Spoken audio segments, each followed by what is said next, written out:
சாஃபியா எல்லாரும் எப்படி இருக்கீங்க? நல்லா இருக்கீங்கன்னு நம்புறேன். நானும் ஸ்பெஷலா உங்க கூட பேசும்போது எப்பவுமே ரொம்ப ஹாப்பியா இருக்கேன். அண்ட் நியூ சப்ஸ்கிரைபர்ஸ் எல்லாருக்குமே இந்த ஆஃபியோட ஸ்பெஷல் லவ் அண்ட் ஹாய். எல்லாரும் பொங்கல் ஒர்க்கு க்ளீன் பண்ணி முடிச்சுட்டு இன்னைக்கு போகியே செலிப்ரேட் பண்ணியிருப்பீங்க. இப்போ ஒரு ஃபியூ டேஸ்க்கு முன்னாடி தான் நம்மளுக்கு பர்த்டே வந்துட்டு போச்சா, செலிப்ரேட் பண்ணுறேன்ற பேரில் நிறைய குப்பையாக்கிட்டு போயிட்டாங்க. அதில் வந்த கவருங்க தான் இந்த மெயின் டோர் மேலே இருக்கிறது. சரி அதையும் அப்படியே டிஷ்யூ பேப்பரில் துடைச்சிட்டு கொல்லின் வச்சு இன்றைக்கி ஃபுல்லாக க்ளீன் பண்ணியாச்சு. பொங்கல் என்னமோ 13ஆம் தேதி தான் ஸ்டார்ட் ஆகுது. ஆனா, நம்ம ஆளுங்கலாம் பார்த்தீங்கன்னா, ஜான் 1லேருந்து ஒரு 10 நாள் கன்டினியூவா பொலம்பிட்டே இருப்பாங்க. பொங்கல் வேலை இருக்கு, வீடு ஒட்டற அடிக்கணும், வீடு கிளீன் பண்ணணும், அத பண்ணணும், இது பண்ணணும் பொலம்பியே தள்ளிடுவாங்க. அதுலயும் பார்த்தீங்கன்னா, இந்த 10ஆம் தேதியிலேருந்து 15ஆம் தேதிக்குள்ள யாருக்காவது பீரியட்ஸ் டேட் வருது அப்படின்னா, இன்னும் பயந்தே வந்து முன்னாடியே வர வச்சுருவாங்க. அந்த டைம்க்கு வரக்கூடாது அப்படின்ற பயம் இன்னும் கொஞ்சம் எக்ஸ்ட்ராவே வந்து அவங்களுக்கு இருக்கும் போல.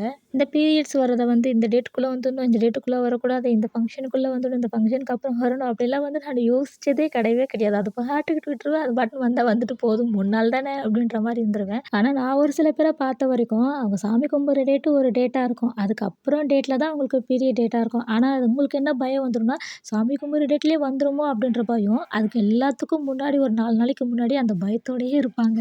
ஐயோ! எக்ஸாக்ட்டா நானும் அதே தான் சிஸ்டர் அப்படின்னா மறக்காம கமெண்ட்ல சொல்லுங்க.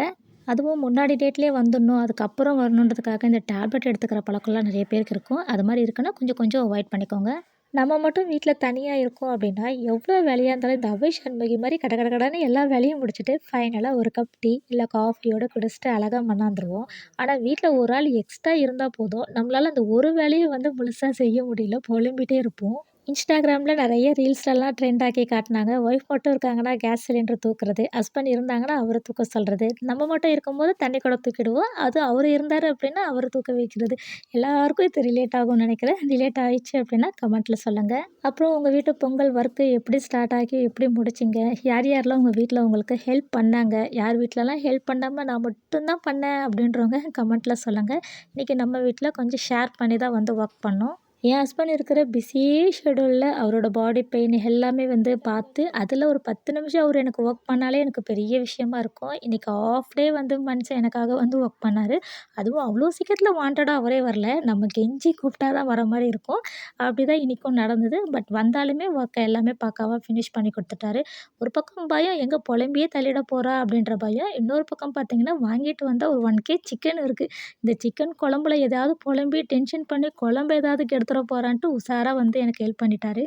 ஒரு பக்கம் எவ்வளோதான் க்ளீன் பண்ணாலும் அடுத்த நாளே ஃபுல் டஸ்ட்டு வந்து சேர்ந்துரும் நம்மளுக்கு. இருந்தாலுமே அத மெனக்கிட்டு உக்காந்துட்டு நல்லா தேய்ச்சி தேய்ச்சி தேய்ச்சி க்ளீன் பண்ணிக்கிட்டு இருப்போம். இதுதான் வந்து காலகாலமா நம்ம பண்ணிட்டுருக்கோம்னு நெனைக்கிறேன். அதுவும் ஒரு சில வீட்லலாம் பார்த்தீங்கன்னா, வருஷத்துக்கு ஒரு தடவ தான்ப்பா இந்த நான் பொங்கலுக்கு தான் வெள்ள அடிப்பேன் அப்படின்னுவாங்கல்ல. அந்த மாரி வருஷத்துக்கு ஒரு தடவ தான் வீடையே வந்து ஃபுல்லா டீப் க்ளீன் பண்ணுவாங்க. ஒரு சில வீட்லலாம் அத வீக்லி ஒன்ஸ் கூட பண்ணிக்கிட்டு இருக்காங்க. வீக்லி ஒன்ஸ்லாம் எப்படி பண்ண முடியும்? நம்மளாலலாம் வீக்லி ஒன்ஸ்லாம் பண்ண முடியாது. எப்போவாவது டஸ்ட் இருக்குதுன்னு கண்ணுல பட்டுச்சுன்னா, தொடச்சு விடுறது. மத்தபடி வந்து டெய்லிலாம் தொடச்சிட்டு இருக்க மாட்டோம். அதுவும் எனக்கு தெரிஞ்சு இந்த விண்டோ கிட்ட, டோர் கிட்டலாம் யாரும் வந்து போய் தொடச்சுக்கிட்டு பண்ணிட்டு இருக்க மாட்டாங்க. மத்த வேல கூட நம்ம ஈஸியா பண்ணிடுவோம். எவ்ரி தேர்ஸ்டே கூட ஒட்டற அடிச்சு எல்லாம் கிளீன் பண்ணி விட்டுருவோம். ஆனா மத்த எல்லா வேலையும் நம்ம செஞ்சா கூட இந்த டோரு, விண்டோ மட்டும் ஏன் நம்ம வரவே மாட்டேங்கிறோம்னு தெரியல. அதுவும் அந்த விண்டோ நம்ம கஷ்டப்பட்டு கிளீன் பண்ற மாரி இருக்கும். அப்படியே கிளீன் பண்ணிட்டு வந்தாலும் அடுத்த நாளே அது டஸ்ட் வந்துருது. மிஞ்சி போனா ஒரு 2 நாள், 3 நாள் நல்லாயிருக்கு. அதுக்கப்புறம் டஸ்ட் வந்தது. க்ளோஸ் பண்ணி தான் வச்சிருக்கோம் வீட்ட. இருந்தாலும் வீட்டுக்குள்ள எப்படி இவ்ளோ டஸ்ட் வருதுன்னு தெரியல.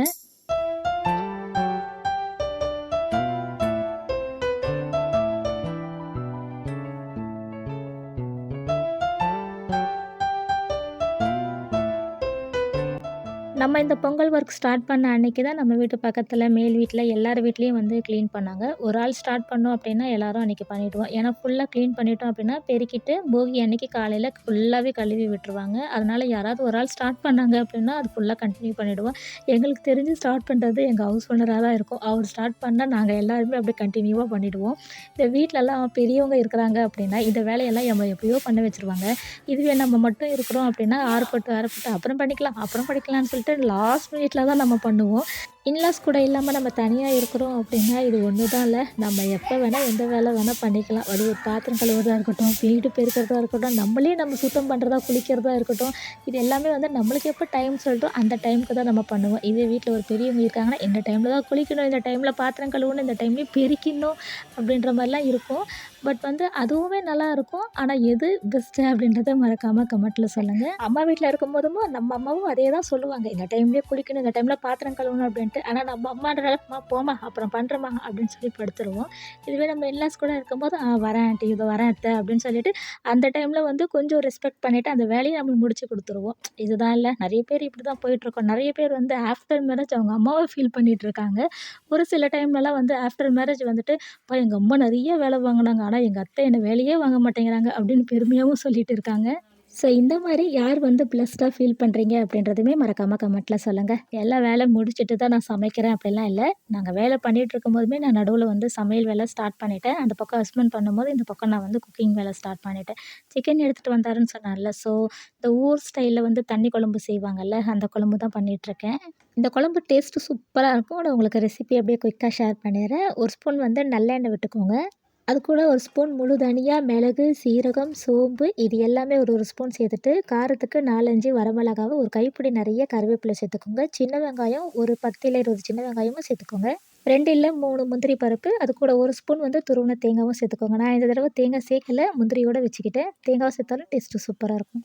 இது கூடவே இஞ்சி, பூண்டு தனியா போட்டு வதக்கலாம். பட் நான் அந்த மாரி போடல. பேஸ்ட் இருக்கிறதுனால. இது மட்டுமே நல்லா வதக்கிட்டு, கலர் எதுவும் மாறாம வதக்கிட்டு, மிக்ஸி ஜார்ல தண்ணி ஊத்தி நல்லா ஃபைன் பேஸ்ட்டா அரைச்சு எடுத்து வச்சுக்கோங்க.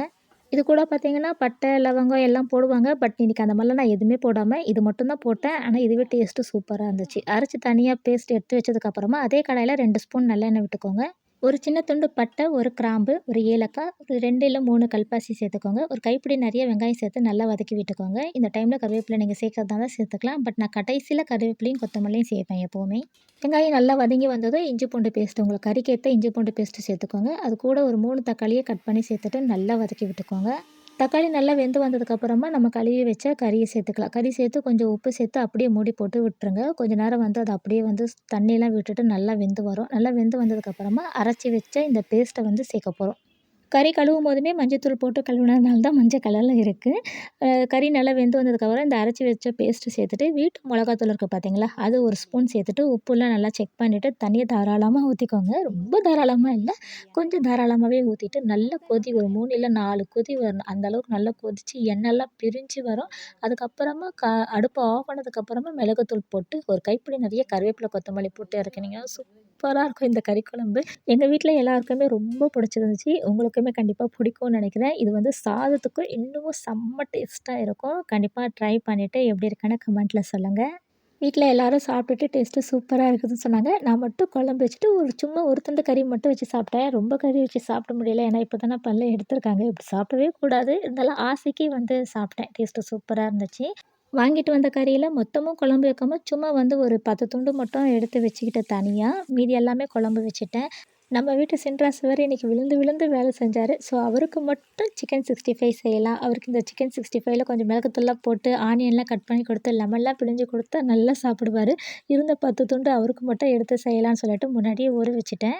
ஆனா, குழந்த புள்ளைய குறை சொல்லக்கூடாதுங்க. அவருக்கு மட்டும் நம்ம குடுத்தாலும் வீட்ல இருக்க எல்லாருக்குமே 2, 2 துண்டு குடுத்து தான் சாப்பிட்டாரு. நான் எப்ப 65 பண்ணாலும் ஏதாவது ஒரு துண்டு வந்து ஃபர்ஸ்ட்டு வந்து பொரிச்சு பார்ப்பேன். நல்லா வருதா அப்படின்ட்டு. அதுக்கப்புறம் தான் வந்து எல்லாமே போடுவேன். இது வந்து தேங்காய் எண்ணெயிலேயே பொரிச்சிருக்கேன். அதனால வந்து டேஸ்ட்டும் இன்னும் வந்து சூப்பரா இருக்கும். அதனால தான் அந்த நொர நொர வருது. இந்த மாரி நொரச்சி வந்தாலே எண்ணெய் வந்து புதுசு நல்ல செக்குல ஆட்டுன எண்ணெய்ன்னு சொல்லுவாங்க. அப்படிதானான்றத கமெண்ட்ல சொல்லுங்க. ஸோ அன்னைக்கு டே வீட்ல எல்லா வேலை செஞ்சதுக்கு திருப்தியா ஒரு சூப்பரான லஞ்ச் சாப்பிட்டுட்டு, ஒரு நல்ல மூவி ஒண்ணு பார்த்துட்டு, அப்படியே அந்த டே முடிஞ்சிச்சு. அப்புறம் எல்லாருடைய இல்லங்களிலும், நம்மளுடைய உள்ளங்களிலும் மகிழ்ச்சி பொங்க, இனிய பொங்கல் நல்வாழ்த்துக்கள்.